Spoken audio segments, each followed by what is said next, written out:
All right, we are live in Room at the Top, and every Monday night we do this. So I do tonight, and I'm so pumped about this guest, a special guest, one of the most iconic guys in the industry of network marketing. Just got a major award, Lifetime Achievement Award, and we are the ones that are blessed to have him as our one of our owners of our company and a co-founder. So again, it's Freddy Elias. Every Monday night, 8:30 Central, we do this. And I think it's one of the greatest trainings, inspirational lives in the industry. And Cal Studel will host next week. So put it in your schedule. And it's all about promoting events. So welcome, everybody. Freddy Elias again. And people are saying, hi, Rudy. I don't know if you can see that on your side, but they're making comments. So anyway, can you or can you not? No, okay. I can. Now let me see if I hit chat. What happens? Okay, I don't know what will happen if you hit chat. Yeah. Just don't hang me up, Rudy. So anyway, welcome, Monty. Toddy, welcome, Toddy. We got a lot of great leaders. Cal is on. You got a lot of amazing people here. So let's get into it. Let me just say this: we got close of the month. We've got double wrap rewards. If people become X-brand partners, go after it, chase your business, chase the quick starts, chase the rankings. Tish Lethbridge, welcome, and just really make a big push, right? Starting tonight, one day at a time to close the month. We have an amazing company. It's changed my life. By the way, Rudy, you changed my life completely. So that being said, everybody welcome. And Rudy Revak, I just want to say thanks for coming on. And we're going to take some time with our guests. So before we get into any questions, why don't you share a little bit about you, how you got into the industry, your beginnings, and so on. So I want people to get to know you. Well, all right, I'd be happy to do that. If you want me to go all the way back, my whole story, or? I do. I'm sure there's some people on here who've been at the Director Invitational, so they've heard it, but I'm happy to do whatever you want me to do. Yes, go okay. Right back from the beginning. Okay, so my story goes like this. I am not born in the United States. My mom and dad were Hungarian and Romanian refugees who escaped after the war to get away from the communists. And then they were in a refugee camp in southern Germany, and that's where I was born, in southern Germany as a refugee. When I was 5 years old, I came to the United States. My mom and dad wanted to be here in the land of opportunity and freedom and hope. And that's why we came here. And for those of you who might be interested a little more in that story, I have a book that I authored called Iron String. It's not about me. It's all about my mom and dad's journey through World War II and the difficulties they had of leaving everything on earth behind just to be free. And I don't think people in today's world understand how important that is and what people had to go through in those days. But anyway, it's Iron String if you have any interest in it. But so then I was raised in the United States. I spent most of my young life in New Jersey on a chicken farm. We had 27,000 chickens. So I learned early on how to work. I spent a lot of time shoveling that stuff that chickens leave behind after they eat. And anybody who's raised on a farm knows that you learn very early on that work is good, work is honorable, work is something you look forward to get into, not as something you look forward to getting out of. Yes. And when I got a chance to go to work after school, I wound up working in a retail store. I didn't have the money in those days to even think about going to college. And so I wound up working in a retail store. Then I spent 3 years in the United States Army. When I came home from Vietnam, they said under the GI Bill, I could go to college and they would help pay for it. Well, they were willing to give me $271 a month, I think it was, for going to sit in school. And I was good at sitting and I needed the money. Love it. So I got out of the Army. I went back to work in the retail store full time. And I started to go to college full time. I would drive back and forth to Trenton. And I lived in a little farm town in Flemington. It took me 60, 70 miles round trip to get to school and then go to a class, come home, work all afternoon, and then go back to a class and work again. And So I did that for almost 2 years when a strange thing happened. I came home from work one day and the telephone was ringing, and it was a total stranger. I'd never met this person before in my life. He was just calling people out of the telephone book, dialing numbers. And he said, "Hi, would you like to make some more money?" And I was lucky enough that I answered the phone and wasn't someone else. And I said, "Don't hang up. I'm interested." Wow. And the guy invited me to a business presentation in a hotel.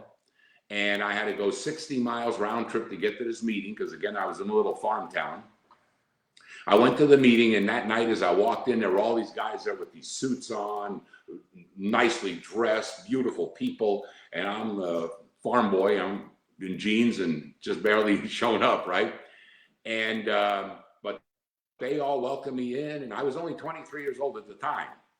And the guy went to the front of the room, and the first thing he did was he wrote on the top of, back then it was a chalkboard, a big, what they called back then a blackboard with chalk, wrote on the top of the board in big letters, $30,000. And man, I got focused on that. Now, $30,000 may not be a lot of money today, but in 1970, $30,000 was the kind of money that doctors, lawyers, engineers, professional people, the quote, rich people made, right? And to me as a farm boy, man, that was a fortune. I'd never seen that much money. So, man, I was focused on that. And then the guy went on to explain the business. And he started to draw some circles and put discounts and percentages and numbers, all this various stuff on the board. And before that, before he did that, they did explain the product. And it was one of the first non-toxic, non-caustic, pollution-free cleaning products at the time in 1970. And that was a big deal. But if you want to hear a real funny story about that, the way we used to prove to people that it was non-toxic and how it worked is we had a board and we used to spray this soap onto this board and clean a crayon and a carpet on a crayon. And then we'd squirt it in our mouths to show that it was non-toxic, right? Right. Well, now today, every one of those chemicals that was in that product are banned. Are you kidding me? Yeah. Oh my God. So that's why I tell people, wow. I think one of the things that happened to me is all those, they preserved me all these years. Oh my God. Okay. But anyway, so the guy goes on and he explains all these numbers, percentages, discounts, and how much money you can make and how you make it and how it's earned. And I didn't understand any of it, but I kept focusing on the $30,000. And basically I said to myself, I said, self, if they can show you how to make that 30 grand, who cares what it is? I'm willing to work. I'll do whatever it takes, as long as it's legal. And so I left that. Go ahead. I have a question. When you say 30,000, was that 30,000 a year? Yeah. Okay. $30,000. Well, they didn't necessarily say a year. They just showed this how you're going to make $30,000. Okay. So how it was made. I assumed it was a year because back then that was a lot of money. In today's dollars, $30,000 would be like going to the front of the room and telling somebody you can make $250,000. Okay, got it. I mean, you think every 15 years, inflation about doubles. Yes. So since then, if you doubled all of that, it's about $250,000 in today's dollars. So if somebody went to the front of the room right now and brought $250,000 at the front of the room, that'd get people's attention. Absolutely. So anyway, I went home that night and I was super excited by seeing this. But, and my dad asked me where I'd been. So I drew some circles on a napkin on the kitchen table, trying to explain to him what I had seen. And my dad got excited about it. And my dad said, and he said, look, Rudy, those people are trying to show you how to work smart and not hard the rest of your life. Wow. And those were the words he used, my dad. And I said, yeah, Dad, I said, this is great, but in order to join, it costs $3,217. And that was what it cost to buy the inventory to be a distributor. At that time, which would this is the craziest story. I love your story. So that would be equivalent to what today? Well, picture this. I bought my first brand new car when I got out of high school in 1965. It was a Ford. And I paid $3,500 for that Ford. So what would a Ford cost today? $40,000? Yes. Okay, so that's about the equivalent in today's dollars. It would be like going to the front of the room and saying to get in our a singular business, it was going to cost you $40,000. Now, many people since then have said, oh man, you joined one of those pyramids where they took your money. Well, no, but you have to understand, in those days, there was no UPS. There was no FedEx. There was no delivery system. When you ordered product, it took weeks to get the products. So what we needed around the country were these, what we were called were direct distributors. We were the little local warehouse. People would come to our house, pick up the product, and go sell it to their customers. So that's what the idea of it was. And so I said, there's no way I can, so I was excited, and then I started to forget about it. And about 10 days later, one day my dad came to me, and he had a check in his hand, and he said, and it was for $3,200. He had taken a farm. They had no money. They were broke. They had no money, but they did have equity in the house and the farm. And he put the house and the farm up so they could borrow this $3,200 for me. And when he gave me the check, he said, here, I want you to have the chance that I never had. Wow. Okay, let me stop you for a second, because to me, this is, when you shared that with me the first time, it hit my heart. I'm going to be honest with you. I started literally tearing up. So, and for your dad to say, they're showing you how to work smart. And people today say to me, well, what if somebody says, is it a pyramid scheme? And I know what to say to that. But your dad seen those numbers, those circles, and said, they are teaching you how to work smart. Right. He understood the concept of duplication. We were on a farm. We worked 10, 12 hours a day. For what? For very little. We had no way to get other people working for us. We had no way to duplicate our incomes. He was smart enough to understand that. Okay, so when he did that for you, because you didn't know he was actually going to do that, correct? No, I had no idea. I just want to feel like, how did you feel? I get tears in my eyes to this day when I talk about it. Yeah. Wow. Now, one good thing was I was a hard worker. I always was. On the farm, I did everything I could to make some extra money. Funny story, I always tell people, one of my first jobs I ever had was I was a stripper. Okay. That's true. Now, anyone who might be on this call who happens to be a farmer, especially a dairy farmer, would know what that is. See, I couldn't make any money at home. I had to work at home just because we had to work. So I would work for the local dairy farmer part-time. That's where I made extra money. And a stripper on a dairy farm is after they take the milkers off, you have to strip to make sure that the cow is stripped of milk. It's called a stripper. So your dad obviously knew you were a hard worker, and apparently, I know he wanted you to have a better life because he said that to you, but he must have really believed in you, right? Yeah, he believed in me because he knew I would work at it. Whatever I did, I was going to work at it. That's awesome. Okay, go ahead, keep going. Let's rock this. So anyway, he gives me the money. I get started in the business, and another interesting story. By the time I tried to find this guy who had invited me, was a stranger, remember? And I had put his paperwork away. I thought I had it in my room. Well, my mom had taken off the top of my dresser and put all the paperwork under my clothes in the dresser, and I didn't know that. So I had to search all around the house to try to find it. I didn't know who to call because I went to a hotel meeting. There was no one there to call. So I finally found this guy's number, and I called him. Well, I didn't know it at the time. I found out later on. He had left the business because he wasn't doing very well. Oh, wow. And well, I revived him. So he came and he got my money. I gave him the check, and I got a basement full of soap. And then I went to work, and I went to work really hard at it. Now, remember, I was still working full time. I'm going to college full time. And to go to meetings in those days, you had to go to actually hotel meetings. That's where we went. So I had to drive 60 miles round trip every time I wanted to go to a meeting. And I'm 23 years old, and none of my friends could afford $3,200 to join. Yeah. And so for the first little while, I really had a hard time. I didn't do very well. I sold some product. I made a few dollars from selling product. I recruited a few people, but not many of them stuck around. And but being German, I have a hard head, and therefore I don't quit easily. And so I just kept trying. And to make a long story short, that first 9 months I didn't do very well. But after that, things started to change and change fast. And one of the biggest things that that changed me, and I keep telling this to people in any event I get to, or because it's such a magical secret to success in this business. But I had a breakfast meeting with a guy he wasn't my sponsor. He was a local, what they called area coordinator. And he did the trainings and meetings in our area. And he got an override for that in those days.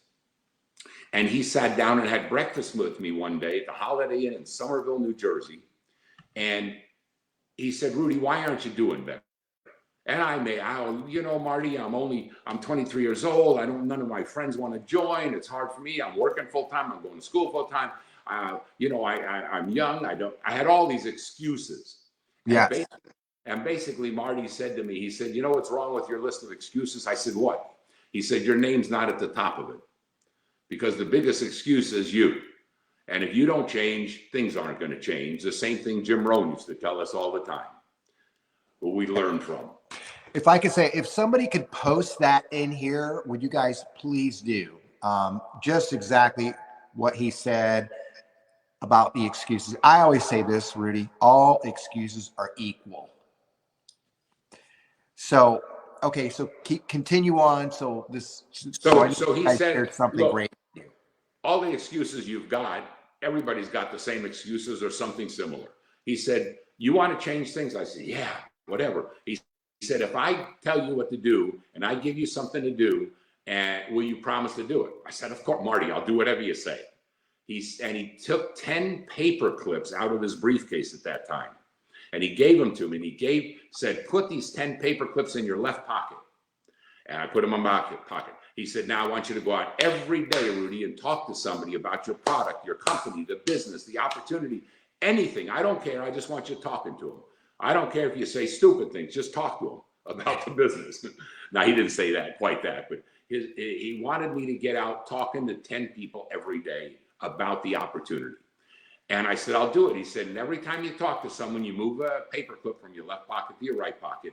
And at the end of the day, when you get home at night, you better not have any paper clips in your left pocket. I said, okay. He said, now you can't move 9 one day and 11 the next. That doesn't count. I said, all right. He said, now you got to do it. I said, Marty, I'll do it. And so I started to do that. And every time I talked to somebody, I moved this paper clip. And pretty soon, all of a sudden, people started to say, yeah, well, tell me more about it. And the reason was simple. The reason was, before the paper clips, I would talk to people, and when I got a no, they don't want to buy, no, they don't want to look, they don't want to come to a meeting, no, I'd feel discouraged. And then I wouldn't talk to anybody for the next 5 or 6 days. And then maybe I'd go back to a meeting and it'd get me excited again, and I'd get excited. I'd go out to talk to 1 or 2 people who said no, and I'd give up again. Not give up, but I was discouraged. I was no longer enthusiastic. All of a sudden, what Marty did was he got me off of being focused on yeses and nos. He got me focused on, hey, just share what you've got, right? I mean, it's kind of like Henry Ford. He didn't worry about the people who were passing his Ford dealership and not buying. He was focused on the few who did buy. Yeah. And if you're looking at all the people that walk past your store and cry every time somebody walks by and doesn't buy from you, well, there'd be nobody in business anymore. Right. Everyone's got that problem. So can I ask you, so really it's about, it's mathematical, right? And it's about numbers. Right. And the thing is so how, and maybe you can share this with us. You said every day you were going to talk to 10, and you took the pennies here to over here. Yeah. Well, I changed it to pennies. It started with paper clips, as I said. Okay. And then they were tearing my pocket. So I changed it to 10 pennies. And that's where the 10 penny comes from. Okay. So a couple things on that. As you started doing that, did that start changing the course of your business? 100%. Because all of a sudden people start, I stopped caring if they said yes or no. My goal was to move the paperclip or the penny after a while. See, my goal now was different. I was enthusiastic. I said, hey, Freddie, I got this great opportunity. I just got involved with you. Are you interested? No. Okay. Hey, thanks, Freddie. Do you know someone who might be interested? Well, what's this about? Well, it's about making some extra money, Freddie. I thought you said you weren't interested. Well, I don't know. Maybe I have an interest. You understand? All of a sudden, I changed. It was my personality that changed, my enthusiasm that changed. Yes. And people started following that, right?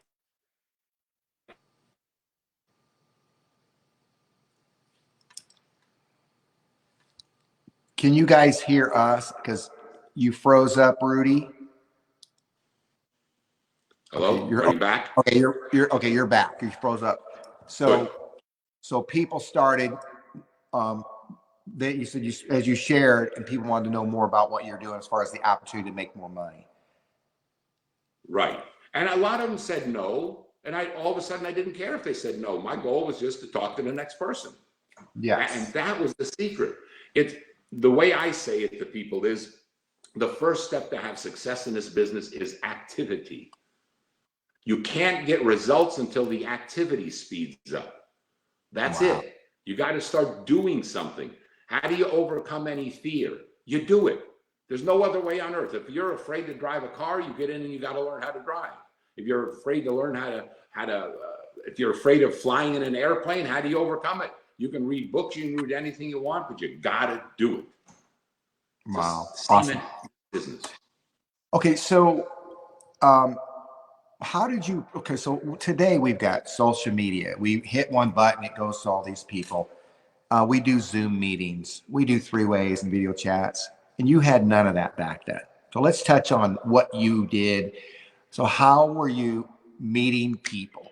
Did you call people like he did? Were you meeting people wherever you went places? Did you say hi to people? How did that come out? My number one asset was to be able, I learned how to just talk to people. And I did that by constantly complimenting people. If you see somebody and you're in line at the grocery store and a lady has a nice dress on and you say, wow, that's a nice dress you've got on. You know what's going to happen to her face? Instantly, she gets a smile on it. And the moment she gets a smile, it's easy for me to say, you know, you really have a nice personality. You know, I'm with a company in the area that's looking for some people who would like to earn some extra money with a personality like yours. Do you know anyone like you who might be interested? Not you. Do you know anyone who might be interested that I could talk? You understand? Yes. There's everywhere, every day there's people around you. Every time you go to the Starbucks, there's people in there who need extra money, who want extra money. Everywhere you go, everywhere you look, there's people who definitely have to lose weight, right? Who need. Yes. Everywhere you look, you can't go anywhere without seeing somebody who doesn't need our product.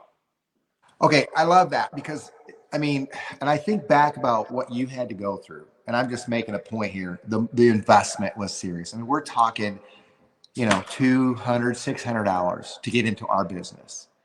And we're talking about, the investment, and then you didn't have all the tools, and you were talking to people everywhere you went, and you were 23. So, or I think you said that. So your friends really didn't have the money to get involved. So you stretch your zone, and you followed obviously your daily activity of talking to 10 with the pennies at that point. So, I mean, honestly, it blows my mind because you had to get people to meetings and presentations. So you had to have certain verbiage or had to have, obviously it's numbers. You just went through a lot of numbers to get people there. Right. You were going to say something. Go ahead. What I wanted to, I was going to say was this, that, once I got focused on the pennies instead of focused on yeses and nos, I started to even talk to different people. Example, one of my most successful distributors that I got started, business partners back then, the guy who ran the retail store, who was the manager of the entire discount, it was called Major's Discount Department, and I was in the auto department in this place. I wouldn't talk to him. I was talking to other people in the store, And I was running around talking to everybody because I'm moving the pennies. And one day, Tom's wife, Tom was the manager of the store, comes to me and she says, Rudy, she says, Tom and I feel bad. I said, what do you mean? She says, well, you're running around the store asking these people to look at a way to make some extra money, but you haven't asked us. Why didn't you? Well, because I thought they didn't need any more money. He was already making 30, 40, 50,000 a year. What, I don't know what he made, but he made a lot more than I did. I assumed he didn't need the money. And it's true, he didn't need the money, but he wanted more money. He wanted a better future. And so I said, well, Barbara, funny you should say that. I was going to invite you this week. We got a meeting on Tuesday night down at the... And you know what? They came, they joined, and they weren't my first. A couple of other people were my first distributor, but they were my first real success stories. They duplicated right away. Wow. And I wasn't even going to talk to them because I thought they would never be interested. My point is, what about the dentist you go to? What about the doctors you go to? What about the nurses that you see? What about the local man who owns the business down the street? How about the restaurant owner? Don't you think they want to make more money? See, are you talking to those people? And another thing, I hope I'm not talking over. No, go for it. Another thing that I think that's important in this area is, well, the fact that overcoming that fear of who you are talking to consistently, of setting daily goals of how many people you're going to talk to and make it anybody and everybody, and without any expectations of them getting involved. Just go share. Right on. So basically you built relationships by saying hi and complimenting people, and you asked a simple question, right? Are you open to making more money? Yeah. And often I didn't say it that way. I'd say, I'm with a young company that's growing and we're looking for some people who could use some extra money. Do you know anybody who might be interested? Instead of directing it to them, right? Yes. And they would say, well, yeah, I know this guy, George, yeah, my buddy, he's always looking for something to do. Give him a call, Okay. Or they say no, or they say, hey, yeah, I'm looking for some extra money. What are you talking about? Okay. Other thing, I'm sorry. No, go ahead. You were going to say one more thing. You're the star of the show, but I've got a few questions. Go ahead. You said a minute ago that I didn't have the tools that we have today. Well, that's not 100% true because they were just different. Okay, what we have today, whether it's social media, the internet, whatever, those are tools. They are not a way to run this business. They are tools to build your business. Period. Back in my day, we had a tool that was called a newspaper. Now, I know many people on this call don't even know what a newspaper is, right? And you know what happened to me? The moment I started to think, I'm going to expand my business and I'm going to put ads in a paper and I'm going to get all these distributors. Well, two things. First of all, you don't get all those distributors because people don't, when you take away the personalness of it, it's not as enticing, as attractive. But number two, what happened was if I got someone who joined off of the newspaper, the worst thing that happened was, guess what they wanted to do as soon as they joined? What? Put an ad in the newspaper. I say, hey, let's make a list of names. Freddie, let's get your list of names. We'll talk. Oh, no, I'm going to put ads in the newspaper like you did. And I see that same thing happening today. People are going on and doing the social media. They join off of social media, which were they doing during the pandemic. And then what they want to do? Blast out to everybody this business they have. And people don't join and then get discouraged. Yet they have a huge list of names. And in my day, we used to have to sit down and make people give us a list of names, actually write them out. Today, all you have to do is turn on a telephone and you got a whole list of names and contacts, right? Absolutely. Well, that was my next question. Okay, I was going to throw some questions at you and you just answered duplication, and that was my question for you. How important is it to duplicate to grow your business? And you just kind of shared that, but I don't know if you want to share anything else about that. It's not important. It's vital. If your business isn't duplicatable, you got a job. If you're not focusing on duplication in your business, you are working a job, and that's not our business. You know, that's why Uber is a terrible way to make extra money. That's why all those kind of deals like an Uber or a Lyft are terrible ways. No, you can make a few extra bucks, but yeah, if you don't work tomorrow, you don't get paid. That's working on production. You know, Right. Like I said in my last in the last training that we had, if anyone who was there, there's 3 ways to make money on this earth if you want to reach financial independence. One is through production. That's working by the job, working by the hour. You work 10 hours, you make $8 an hour, you make 80 bucks. Make $10 an hour, you make 100 bucks. Make $100 an hour and you don't work, you make 0. Right? And it doesn't matter how much you make an hour, you're a brain surgeon, you make $10,000 per operation, and tomorrow you don't work. How much you make? Nothing. Right.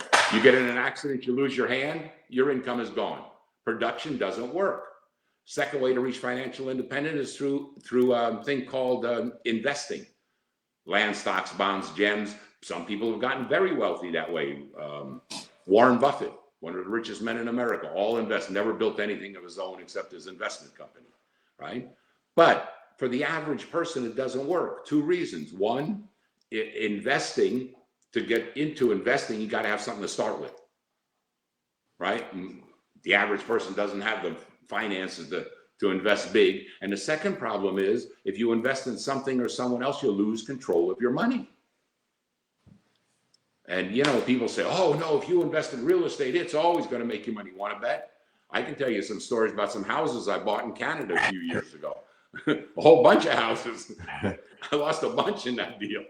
So investing can work, but it's not for most people. The third way is through duplication, and anybody can use it. If you, the system of duplication simply says this: it's better to earn a small percentage of something that's big than to earn a small percentage of something small. If I own the local gas station, Shell gas station on the corner, boy, that'd be great. I can make some extra money, some good money probably. But I got to work 10, 12, 15-hour days. It's every day, and right? So would I be better off owning the local Shell gas station, or would I be better off owning just 1% of the Shell Corporation internationally?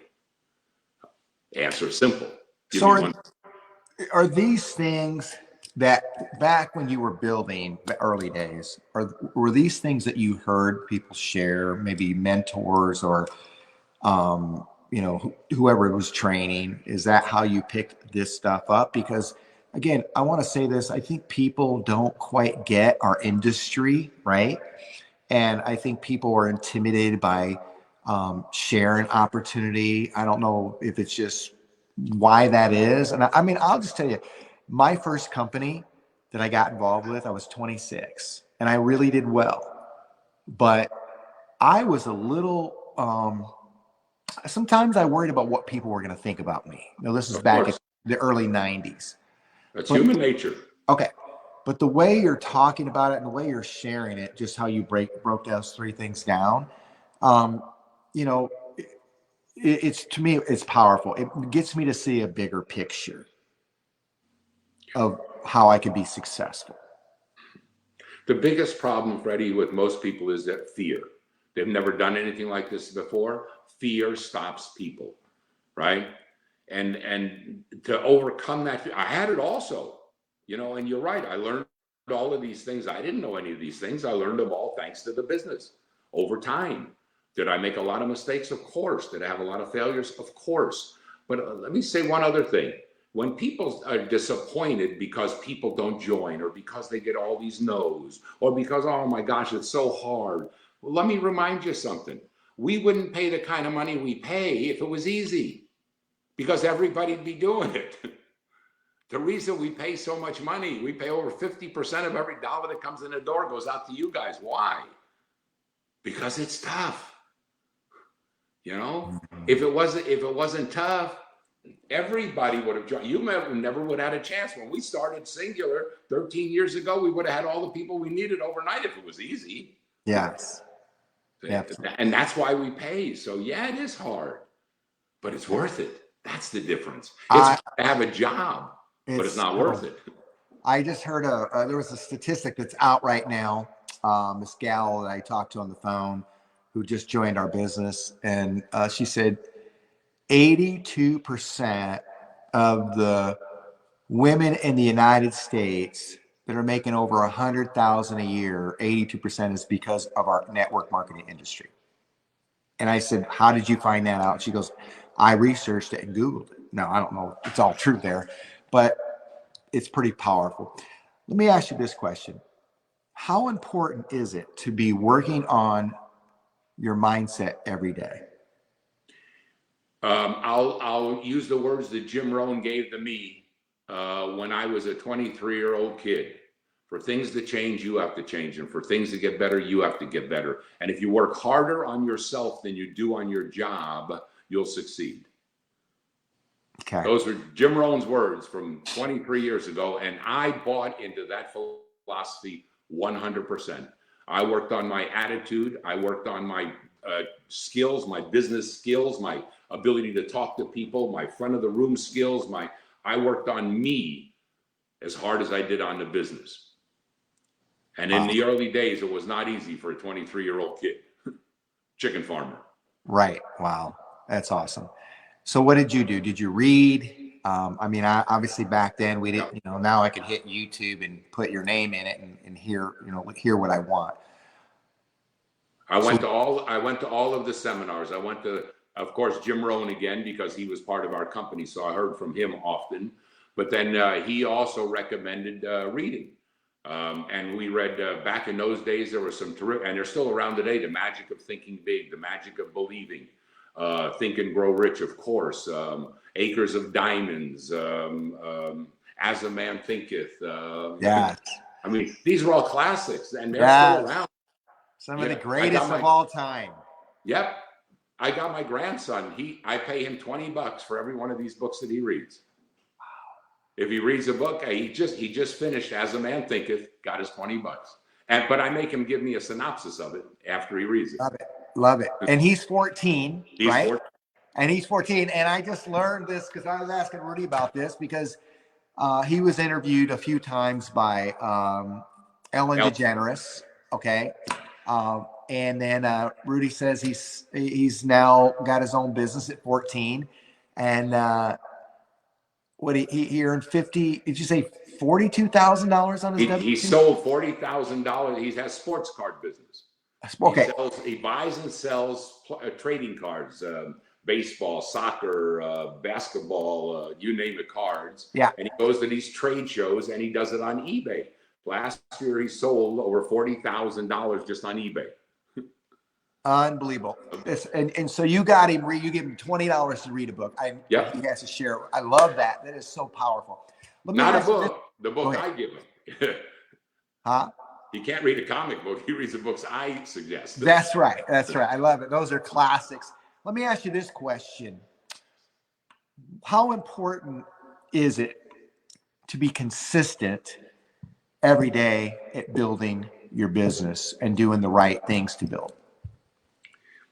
Well, let me put it this way. I'm going to answer it in an odd way. The secret to success in our kind of business is time management. You have only so much time, right? We all only get 24 hours a day. Guy makes $1 million a year, gets the same 24 that a guy who makes 10,000 a year gets. Okay, it's the same. So obviously the secret is learning how to use those hours more wisely. Okay. And so the key is making sure that the hours that you're spending on your business, if you're part-time or full-time, it doesn't matter. You decide what those hours are. I might be part-time and only have, 10 hours a week to work my business. But now listen closely. If you're working 10 hours a week on your business, of that 10 hours, 80% has got to be devoted to new business. New customers or new distributors. So if you got 10 hours, that means 8 of those hours a week have to be spent on recruiting new customers or recruiting business partners, right? You can spend 19% of your time on training. That means going to training, which is things like tonight, listening to calls like this, showing up at events, going to the local meeting if you have a local meeting in the area, the regional meetings that go on, okay? Doing or giving training, 19%. Starting your new people and giving them training, great, 19% of your time. So out of 10 hours, 1.9 hours, 1 hour and 54 minutes is designed to training. Wow. That leaves how much? That leaves 1%, right? It was 80, 19. We only got 1% left. What's that 1% for? Solving problems. Haha. And that, once you're a leader in this business, that's where they get mistakes. That's where your downfall starts to happen. Because as your organization grows, Yes. they want to take more of your time. And most of the time, no offense, but the people who take or want to take the majority of your time are those who are doing the least. So they're calling you, well, you know, I ordered some product and the box came and one of the bottles was broken, or one of the bottles, I counted them and it had one pill missing. Would you call the company and fix it for me? Now I'm exaggerating. Okay, people are saying, preach to me. Right? Okay, And yes. so how do you handle that? You don't discourage, don't disappoint those people. You got to handle it. And they would say, well, Rudy, would you get this fixed for? Would you call the company? I'd say, oh, hey, Sally, I will fix that for you. I'm going to help you. Now listen closely. You dial 1-800-Xyngular and you talk to George there, and George is going to tell you exactly. Well, yeah, but I don't have the time to call. Would you call for him? Yeah, yes, I will help you, Sally. Here's what you do. 1-800-Xyngular. And I got the idea. I love it, man. Rudy, that's some great stuff. People are loving this. But go ahead. Listen, distributors are like children. The more you do for the kids, the less they do for themselves. And if you tie your kid's shoes every day before he goes to school, kid's going to be 25 years old and not know how to tie a shoe. Yes. Well, it's the same in our business. If you keep doing everything for them, and the worst part is that those who you do that for the most, the more you do, the more they want you to do. And so now you wind up spending 80% of your time, quote, working with my organization. Well, I'm helping them. No, you're not. You're not helping them. You got to spend 80% of your time on new business. You want to help them? Spend some of that time getting them new business. That's okay. That would count as long as it's new business in your organization. Doing a three-way call is new business. I love it. Right? Getting Sally to get her a friend on the phone with you, that's new business. Love it. Okay. So 80% on talking to new people, right? On getting new business. On getting new business. Because it might not be you, it might be one of your distributors that you're helping out talk to a person. Ah, okay, that's good. Okay, I wanted to clarify that. So, okay. Yeah, like I said, a three-way call is new business because it's your organization. Okay. Okay, let's go really quick. So we've gone, and I'm good with time as long as you are, 43 minutes. Normally we practice 30, but you're an amazing guest and people are loving this. How has the industry, changed your life, the course of your life? How did it change? How has it changed your life? Number one, it made me a better person. Okay, that was the first thing. The personal development in this business is unbelievable. Because as you grow, your business will grow. You know, you want your income to grow, as I said before. You gotta work harder on yourself than you do on your job. As you grow, your business will grow. Yes. Exactly. And so you're as you grow in the business, it'll be ups and downs consistently. You'll be moving up and down because that's business and that's life. You're going to have some great years and some bad years. You're going to have some good months and some bad months. And yeah, I could spend a lot. I could spend the next hour if you want me to tell you all about the negatives about me around the world. Well, I don't want to interrupt you, but you're bringing up some things I want to ask. Okay, but keep going. I don't want to interrupt. No, it's okay. Good. Okay, because this is what I know. I know when I wanted a different life, you know, and people go, and I just want to share this with you. What was hard for me was struggling financially, trying to raise my children, having to work construction. Personally, I don't like pickup trucks. I'm a Mercedes, Audi, Porsche guy. But guess what? That's all I knew. Right. And dirty every day, hot, sweaty. My back's killing me. I'm working 10 to 12 hours a day, struggling, honestly, sometimes, not all, just to pay utility bills. Okay? That was hard. I gave up that to do this. Now, it wasn't overnight success, but people say this is hard. No, I'm just saying, to me, this is not hard. That was hard. Here, I gained relationships. I gained an amazing company. I gained my health. I lost 60 pounds on this program, 12 inches of my waist. I got healthy. And I've earned a lot of money, right? So it's changed my life. And I've become a better person. So the bottom line is, I wanted to just share that, but as far as how this has affected, you're talking about your life from where you were. How has it totally affected your life? And then I want to ask you a question about Xyngular. Okay, so I didn't mean to interrupt you, but it just hit me. Okay. I just, for me, it was a little different because, okay, I was already broke. I was raised broke. We didn't have any money, and I watched my parents work so darn hard for so little. And I said, I just didn't want to be that way. So thank God I found this industry. I found this business to get into. And certainly wasn't easy, but certainly was worth it. And, you talk about making money. Sure, I could tell you loads of stories about all the monies I've made and stuff. But the money becomes secondary after a while. At the beginning was all about the money. Don't misunderstand. Yeah. I needed to make more money. I needed money. Okay. But once you get to a certain point, money doesn't matter anymore. You can only spend so much. You can only do so much. I mean, after a while, I'll tell you what money becomes. Money becomes a yardstick that gives you a way to say, oh, here's how I'm doing. It gives me a judgment of how I'm doing. As my income grows, obviously, I must be doing good. I must be helping more people, because in this industry, unless we help a lot of people, you don't make any money. The more people you help, the more money you make.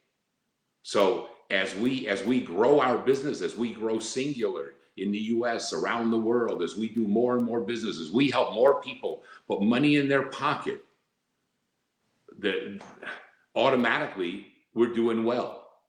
Okay, so after a while, you don't focus on the money anymore, and you can just focus on living and enjoying life. And it's a beautiful world out there, and all the travel and all the beautiful people that I've met around the world, and all of the just going to the seminar. Why do people say to me all the time, why do you still do this today? Well, first of all, why wouldn't I? If you do what you love, why would you ever give it up? Right. It's other people say, why do you keep racing? Because I love it. Why would I not race? I say, because you're old. No, as long as I can do it, why wouldn't I want to do it? That's right. Right? Yeah, I love that. I mean, you race cars, you fly a plane, you ride a Harley across the country. Yeah. It's pretty awesome. I think this way. I don't know how many people would agree with this, but I think life is an adventure. And to live life as an adventure, it's not how many years you live, in my opinion. It's how much living you do in those years. In other words, if I have 20 great experiences a year in my life, and someone else only has 2 experiences a year because they get a vacation in summer and one in the winter, but I got 20 experiences, they only have 2 great experiences, I think I lived 10 times as long as they did. Yeah. Because it's not how many years you live, it's the experiences you put in those years. That's what makes life living. Pretty awesome. Okay, I want to ask you one more question, and then anything that comes to your mind after that, whatever your final thoughts are. First of all, I appreciate you coming on to share. If you got me started, and I hope people take this, okay, because I really grabbing some things from you. But if you signed me up, and I became, as we call it now, an X brand partner, and you're my upline, what is give me some basics of telling me what are you going to have me do to grow my business? Basics to the business. They're Just tell me simple. what I'm ready. Right. I'm like fired up. I want to make money. I've seen enough. I've lost 11 pounds, 2 inches. I'm feeling in 8 days. I'm feeling great. Give me some quick direction what to do to build. There's 3 simple things you got to do to grow this business. Number 1 is exposing the products and the opportunity, and you've got to do that constantly. And if you don't do that, nothing else will happen. Nothing else works. So number 1 is you got to expose. And the way you do that is to make sure that you are talking to people consistently, belly to belly, eyeball to eyeball. Yes, I agree. The internet is a good tool. You know, when like I was saying before, we had the newspaper. Well, then years later, what do they call those VCS tapes? What were those? VCR or whatever. Yeah, VCR. And we had those VCR, and we made videos, and everybody was saying, now that we got these videos, man, you don't have to talk to anybody. Just send these videos out to people back in the old VCR days. And they thought, well, that was going to be the answer. Guess what? It wasn't. Then all of a sudden the internet came along and people said, oh, this business is over. We don't need to talk to anybody anymore. All we got to do is use the internet and we're going to make a fortune. Guess what? That didn't work. Then social media came. All of those are tools. You still got to connect with people. So if you're going to use the internet, if you're going to use the social media, make sure that you're not just blasting it out. Make sure you're texting with an individual. Make sure you're getting on a phone call with an individual. Because people buy you, they don't buy the business. So you got to sell you first. They got to buy you. That's what makes this thing. So number 1 is exposing constantly. And again, the foundation of that is activity every day. Forget about yeses and nos. Now you guys have a good little plan going. That 2-2-2, I love it. Yes. Okay, mine, I had to do 10. Well, okay, I was full time in the business, and Marty was aggressive, and we were aggressive, and so. But if 10's too much a day, like I had to do, how about 2 a day? How about 3 a day? How about 5 a day? Set your goal, but don't do it one day and not the next. Yes. Every day. Okay, so number 1 is exposed. Number 2. Please, excuse me, if somebody could post what he's saying here right now, then post it after this, that'd be great. Okay, go ahead. I'm sorry. No, the second thing that we have to do after expose is involve. And you got to involve people correctly because duplication is the secret to success. So if you have a great system of involving your new people, get them started correctly, in other words. Step 1 is get them their money back. So if they bought the big ultimate kit or what do you call it now, the big kit? X Advance, which I think everyone should start with, my personal opinion. Well, you can't, how are you going to run a business if you don't have some samples to show people? You're not using the product yourself. You're not in business unless you've got some product. Okay, I'm not asking you to buy $3,200 worth. What's an X Advance? $500? Hey, Rudy, that was like 40 years ago. That's worth like 30,000 now. Well, exactly, but I'm not even asking for 32 in today's dollars. What's an X Advance cost? $500? $599. $600. I mean, you can spend that at Starbucks this year. Geez. Yeah, you know, and people say, well, that's a lot of money. Well, sure, it's a lot of money, but how are you got to get into business if people are serious. Now, don't get me wrong. I'm not saying everyone has to start that way. Some people will start as a customer. But when you're starting somebody, you got to start them from the top down. When someone says, yeah, this looks good, I'd like to make some extra money. Good. Well, let's get you started with this ultimate, the X Advance, because you need some inventory, you need some product to use yourself, you need something to show other people. Well, I don't know if I can afford that. Good. Then let's get you started with what's the second pack called? X Plus. X Plus now. Okay. Yep. It used to be the Ignite. Okay. The X Plus. Get the X Plus. When we started, we were Ignite, right? Yeah. No, you're good. I got you. Okay. So you start from the top down. You want to make a lot of money or a little bit of money. They say, well, I want to make a lot of money. Good. Then you need this X Advance or X Plus. Whatever. X Plus. You need the X Plus. Oh, well, you can't afford. Okay. Well, let's get you started with the X Advance. Okay. You can't afford that. Well, let's get you started as a customer. Okay. But start from the top down when you're closing. People are asking them to join. I love the verbiage. And I think a lot of people come from the path of least resistance. Of And you're course. saying start from the top down. If you want to make a lot of money, start here. Want to get the best Yeah, results, I'm not start telling here. them. Yeah, notice I didn't say that I'm telling them to start from the top down. I said, would you like to make a lot of money, a little money, or just be a customer? Here's why I want to make a lot of money. Good, then here's what you should do. You told me what you want. I'm not telling you. Yeah. Right? Oh, I'm answering your question. yes. Love it. Love it. Start from the top Okay. down. So this getting them involved, starting selling from the top down, and then when they join, you've got to immediately get them focused on using their list of names. It's in their phones. Go in there and you say to them, listen, let's pick out your top 5 people here. Let's make them first some of your relatives. Why? Because your relatives are probably going to be negative. So let's use them as training. Right? Well, it's true. Most of the relatives will probably be negative. And then we'll get into your closest friends, because most of them will be really negative. Now, the next category of people, these are the ones that focus on. They're your acquaintances. People you know, people you see a lot and stuff, but they're not your best of friends. They're not your relatives. Right? People say, come on, why would your relatives not want you to be successful? Simple. They know your past. They're going to judge your future by your past. So until you have some success to show, they won't want to follow you. Right? So now you get them focused on the people they know, not on the internet, not on social media right away. Okay? If they want to communicate with a friend over social media, make sure it's a personal communication. Not a blast of your whole list of names. Oops, nobody joined. Now I'm done. I've got no list of names anymore. Okay? Gotcha. And one of the ways, if you remember, Freddie, when we started Xyngular, we used to have the eat and cheat meetings. Yes. People would come over to. Yeah, well, people would come over to the house. We'd have pizza. We did pizza. We'd sprinkle the cheat, you know, and we'd do samples and do a presentation, home presentations. I think partly because of COVID, partly because of social media, we've gotten away. Right. But I will say this: things are coming back.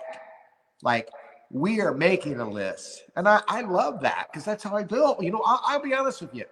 When social media became all of this, frustrated me, because I'm seeing people grow so fast, and I'm like, that's not my comfort zone. It's not. That's hard for me.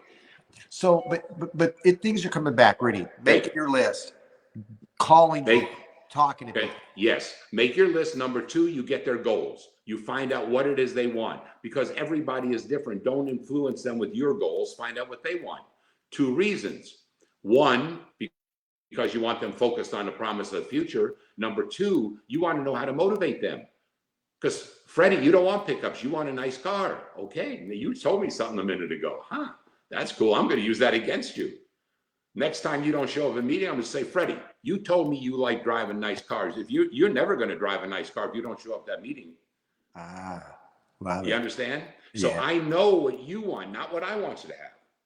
Okay. But then number 3, you don't ask them to do, you tell them what the next step is. Even though you ask for their goals, you say, now, if you want to achieve those goals, here's the next step. And that is to get a quick start bonus.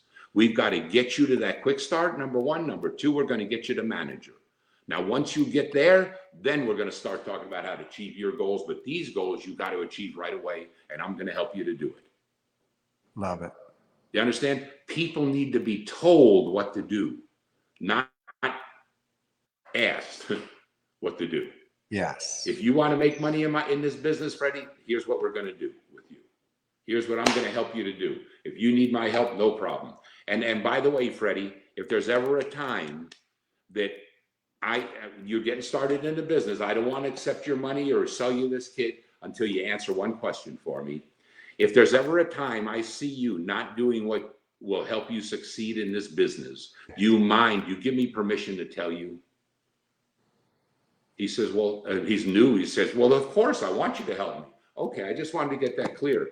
That's very important, because now next week when Freddie doesn't show up on that conference call, and then he calls me and says, well, Rudy, things aren't going good. Freddie, you told me when you joined, you gave me permission to tell you when you're not doing what's going to help you grow in this business. Well, I'm telling you right now, you didn't show up on that call. And if you don't stay involved in this business, if you don't stay involved with the trainings, if you don't show up, you are not going to succeed. Well, you're not. Hey, Freddie, you gave me permission to tell you. You don't want me to tell you? Okay, we'll move on. Wow. I love You it. understand? Yes. I Be love direct. You're not giving them some. You're giving these people a gold mine. Why would you be fearful about it? Why would you be hesitant about telling them what to do? You're giving them a gold mine. Look, they could be the next Freddie. They could be the next Robin. They could be that. You never know. When the guy started me, do you think I'd be here today? Do you think he thought I'd be here today? No way. No. And so that's how you look at it. And I love that. And I love everything you've said because, man, you know, you're giving them a gold mine. You guys, you hear what he said? And we're worried about what people think or saying. We're like, on our tippy toes. And Rudy's saying, you're giving them a gold mine. Right. You are. You're giving them a chance that they will never have again in their entire lives. As opposed to working 8 hours a day, 40 hours a week for 60 years and to retire on a little bit of Social Security. Oh my gosh. Yes. The difference is amazing. Will they make it? I don't know. But I know this. If I'm honest with them, I'm giving them the best chance that they've got. So you find out what their why is or what they want, and you hold them to that. If they're not showing up or not doing what they should be doing, correct? Right. Okay. Right. But I got permission, remember, right up front. I said, Freddie, you serious about getting those goals that you told me about? Yes. If I see you doing something that isn't going to help you reach those goals, do you mind if I tell you? Well, of course I want you to tell me. So I got your permission, and I'll remind you of that later on. Yeah, I want to share this with you, and we'll close out here. We've gone an hour, and people are loving it. I'm sorry. No. Please, are you kidding me? We could go for 3 more. Are you kidding me? People are loving it. We're getting great comments. So Lori Ulrich, right? Fireball. Sure, of course. Okay. Hi, Lori. She's on. And we met on a whim.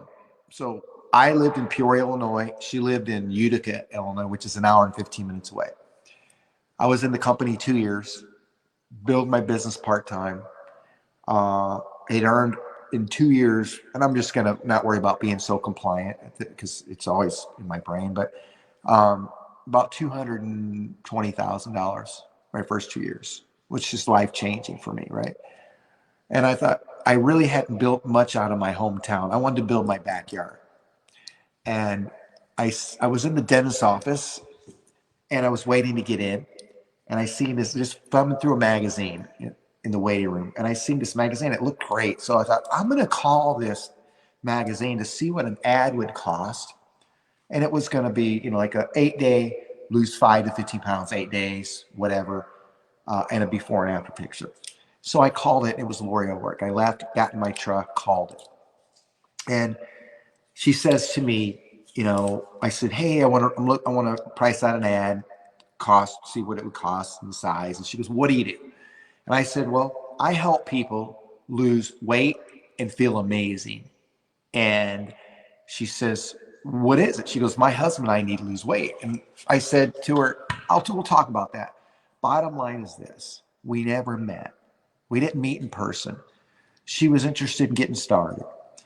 And I ended up talking to her again, signed her up. And I said, we met.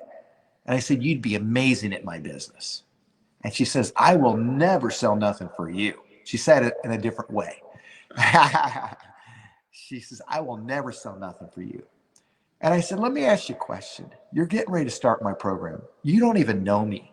So I use this verbiage. I want to share this with you, but with everybody. And I said, you don't even know me. And I said, I promise you, you and your husband are going to lose 5 to 15 pounds in 8 days if you follow this plan. And I said, if you don't know me and I'm going to help you with that, why would you not share it with people that you care about and love? And she said, that makes sense. And I said, so do me a favor. I said, keep an open mind to earning a part-time or secondary income and possibly life change. And I said that to her. I said, so I said, keep an open mind. And she goes, and she says, okay. So the bottom line is this, Rudy. I plugged her in and I helped paint. I painted the picture and sold the dream. And you talked about that. I gave her vision because the next 3 or 4 days, I put her on the phone with probably 20 people that shared their product and business story. Mm-hmm. And she says on day 3, all right, I want to do this. And I said, tell me why now. And she said, if these people can make that kind of money, why can't I? Even if I make 10% of what they're telling me. And you know what I said to her? I said, I want 2 things. So everything you've talked about is the way I just love it. But I said 2 things. One, you go work hard. And because I asked her what she really wanted, where her life was financially, and they were about ready to lose they built a dream home, beautiful home in 08, and they lost a business in 09, and they were struggling with that. So they wanted to stay there and keep their kids in that house. And I said, you go to work and you work hard and you be coachable. And she says, tell me what to do. And I said, I'm going to give you some verbiage, but you get me on the phone with 3 people today. And I'm going to tell you how to introduce them and me. And then we're going to get people going. And I'm just kind of parlaying off what you said. But we did. She did that. 3 people. And we signed up 1, if I remember correct. The next morning I called her up and I said, hey, do you want to keep your kids in that beautiful home of yours? And she said, yes. Get me on the phone with 3 more today. And that's how we built our business. And obviously, long story short, it's changed her life. Yep. Yep. And it's all person to person, belly to belly. Yes. Right? Okay. Anything in closing? Now, belly to belly is the wrong words in that, but the idea is the same. You're still talking. Yes. Directly. Yes. 100%. Anything you want to share to close? Well, one last thing, and that was, I said the 3 things it takes that we were talking about. It's expose, then involve people correctly, and number 3 is help them to upgrade. Move them to the next level, and the way you do that is by selling 2 levels up. You want them to be a manager, sell the next level, sell silver manager. When you become a silver manager, here's what you get. But the first step to getting a silver manager is this. Now, when a person gets started, you sell them manager. Then you say, now to get the manager, here's how we're going to do it. You got to get your quick start, number 1. So always sell 1 level past where you want what their next step is. So you tell them what it is, and you tell them what they get if they get there, correct? Yes. Okay. Okay, perfect. Okay, go ahead. Okay. Yeah. And if are we done? No, I mean, if you got anything else to share.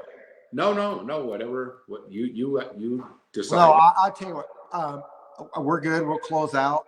I appreciate everybody for jumping on. Please, you guys, don't forget. Here's my suggestion. Write down who you're going to talk to tomorrow. Who are you going to reach out to? And Rudy talked about new people or helping your people get new people, right? So write that down tonight. Don't go to bed before you do that. And then go after it. And I want you to write down, honest to God, what you really want out of your business. What do you want your life to be like?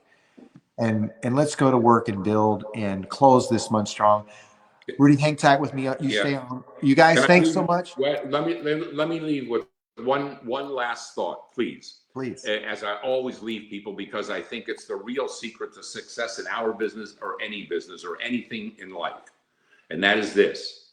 I guarantee every single one of you on this call or this video, or whatever you call it, I guarantee you that every single one of you on this call will reach your dreams through Xyngular.